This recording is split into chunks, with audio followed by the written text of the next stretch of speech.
What is up, MMA True Believers? I am Jason Burgos for Sherdog.com, and I am joined by a man who will be making his return to the Octagon February 22nd at the UFC's event in Auckland, New Zealand. On that night, he will face off with hometown favorite Kai Kara France in a fight that is sure to be a must-watch. He's a 14-year MMA veteran, and of late, honestly, a spokesmodel of sorts for the Lawnmower Electric Clippers. He is the Tyson Nam. Tyson, what is up, man? Glad to be speaking to you again before this latest foray back in the Octagon.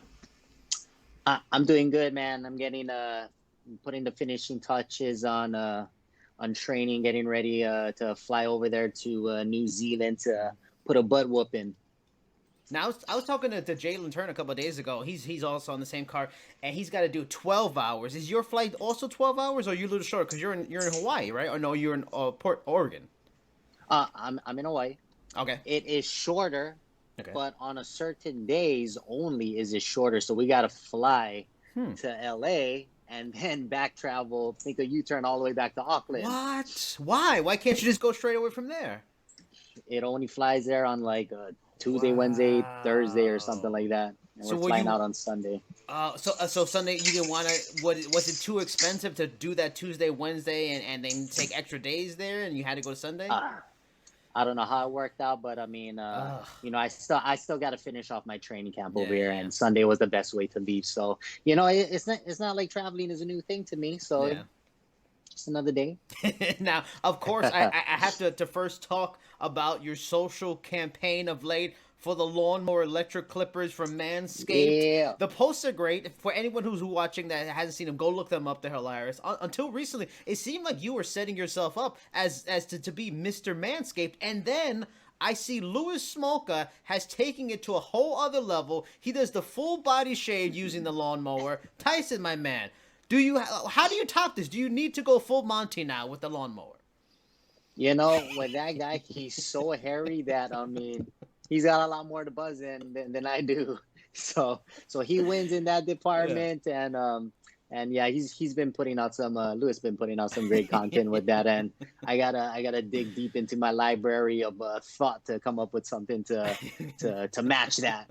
Well, I look forward to it. So I wanted to go back to your UFC debut against Sergio Pettis in September. Before we talk for the fight itself, I wanted to know about the whole experience, because the story for you going into that fight was you finally reaching a UFC goal at 35, 13 years in the sport at the time. What was it like for you in terms of doing the media day, the weigh-ins, the media obligation? Was there a joy to finally be a part of this massive UFC marketing machine and people learning your story? Was it sort of like, wow, so this is what it's like, or was it just easy? And because of your maturity, how long you've been in this game, it was just a fun experience that you made sure to really take in, appreciate, enjoy, because you can never know how long it ever lasts in this business.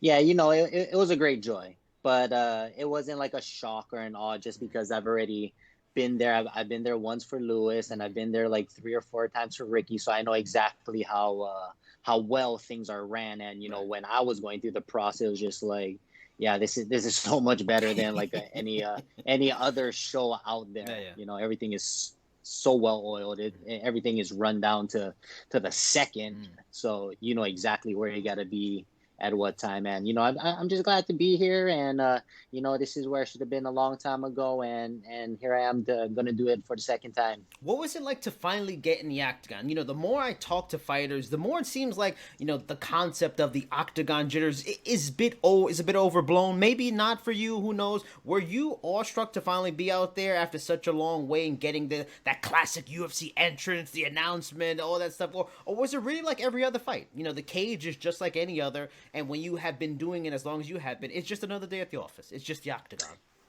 Yeah, it was definitely just another day. But, in the back of my mind, I knew that this was the Super Bowl of MMA. So, a few more eyes were watching, and, especially in the U.S. Because, I've had a lot of eyes, millions of eyes on me watching in different countries, but just never in my home country. So it was really good for my family, my friends that could literally just turn on the TV instead of trying to look up something on top of the internet Yeah, to yeah, get to this, to get to that. yeah. So it was a great joy that it was so much more easily accessible to watch me perform. So more than the media day, more than the being in the octagon, more than just being a UFC roster guy, more than was that the best part of the fight? Just having your family like, oh my God, Tyson's gonna be fighting this Saturday. I can't, like everybody's watching, everybody's excited. Was that like the most fun of it?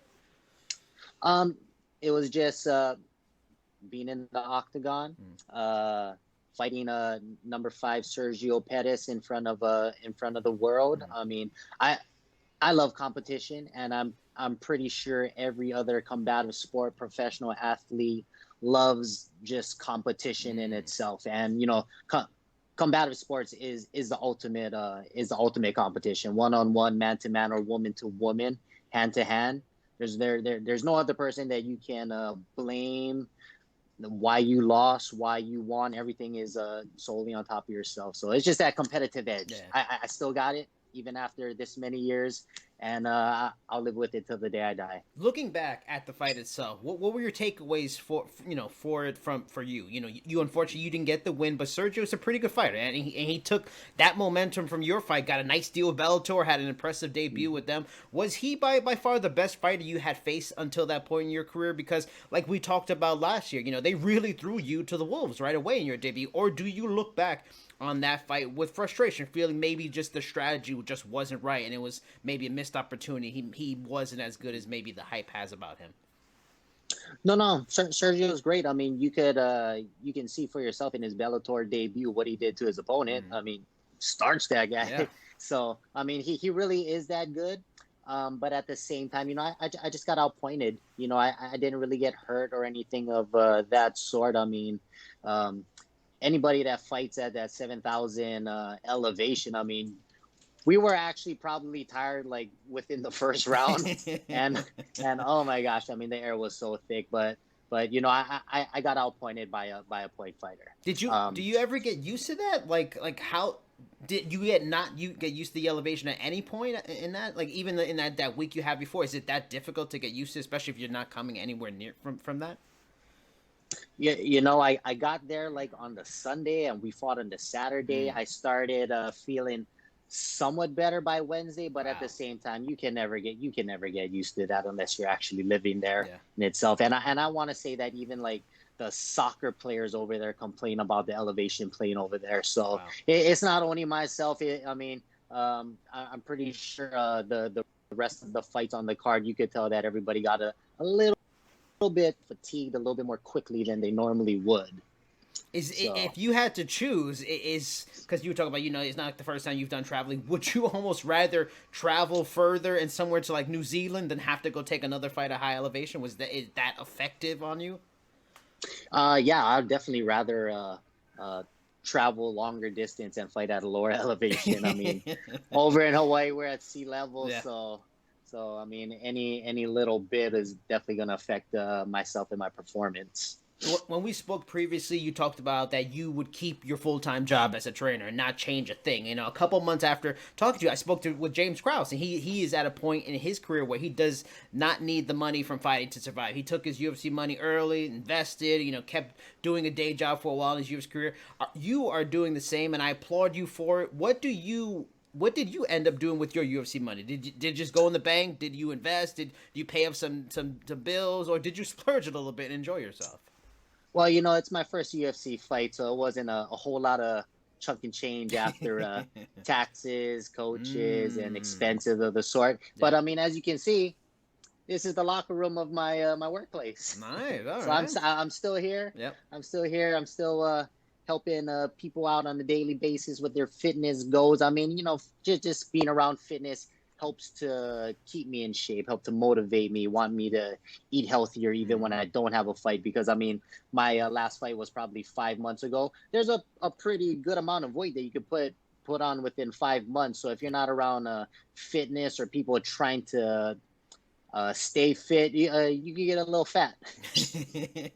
Going back to throwing you to the wolves like they did in your debut, in your next fight coming up, it doesn't get any easier.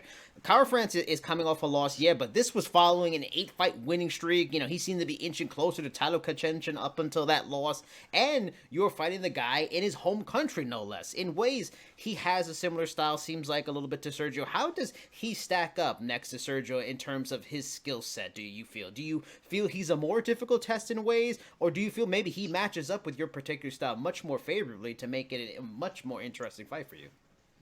I'm pretty sure that we will not get any boos. I know, I know up in Mexico City. I mean, I heard a couple boos here and there, but I mean, shit, come on, we're trying our best. We're at a high pace. I mean, you know, damn it. But I mean, I love Kai's fighting style. It looks like he's gonna want to throw down with me, and that's exactly where I want to be. Is right there in the middle of the fire. So bring me the smoke, and I definitely always love traveling somewhere in a different country where that person is the hometown favorite. Speaking of bringing that smoke, you know, Brandon Moreno did well against Kai in their recent fight by pressuring throughout. He wasn't the more technical fighter, so to speak, but he made his shots really count. You know, he stayed in Kai's face throughout, maybe giving a bit of a blueprint to maybe giving Kai a lot of trouble. Do you expect to use a similar game plan, or does your skills match up,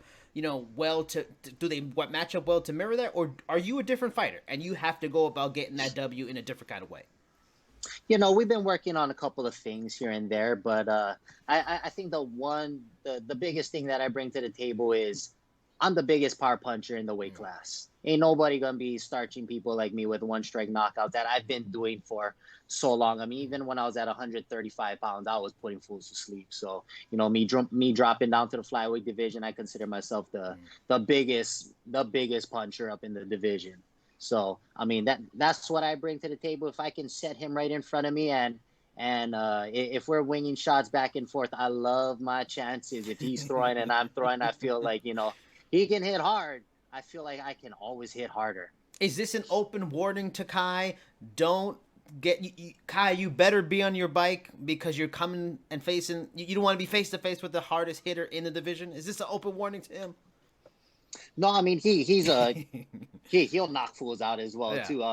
But as it comes down to it, like I said, I love the competition. You know, I'm a gambling man. I'll stand there. I'll throw with you. You know, so be it. You know, I get knocked out. You get knocked out. Let's see someone get knocked out. I know that he wants that he wants a very exciting fight. I mean, it's his hometown, right? So I mean, he's gonna want to put on a show, on a performance in front of his family and friends. And you know, I'm just across the pond. You know, where New Zealand, there's a lot of Polynesians there. So I mean, you know, very similar, I guess you can say, in the fact of how we probably grew up.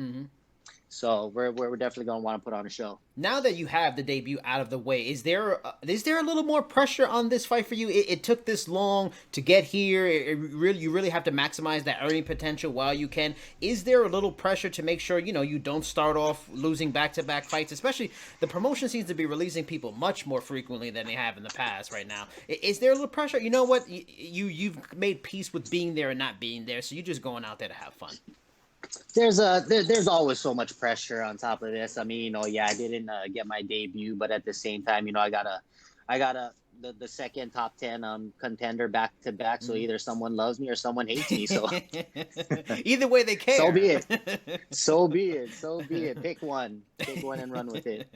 I wanted to talk to you about your friendship with Ricky Simone. You know, you guys seem like the type that would be perfect for a buddy cop movie. How far back does your friendship with him go, and what makes you and him click with each other well and have a good friendship like you seem to show off in social media? Well, we met back in 2012 after I knocked out Eduardo Dantes. He was still an amateur at the time, but I mean, he had such a great pedigree for wrestling, and that was his first trait. And they always say that opposites attract. He's a grappler, I'm a striker, so we kind of go back and Yeah. forth with that. And I mean, he's been doing very well as of recent as well. So he's in the UFC. So we kind of just been riding each other's coattails. Whether I was up in Russia, whether he got into the UFC, and our dream was always to be up in the UFC together, and maybe one day we'll be on top of the same card in the UFC together, and that would be like the best.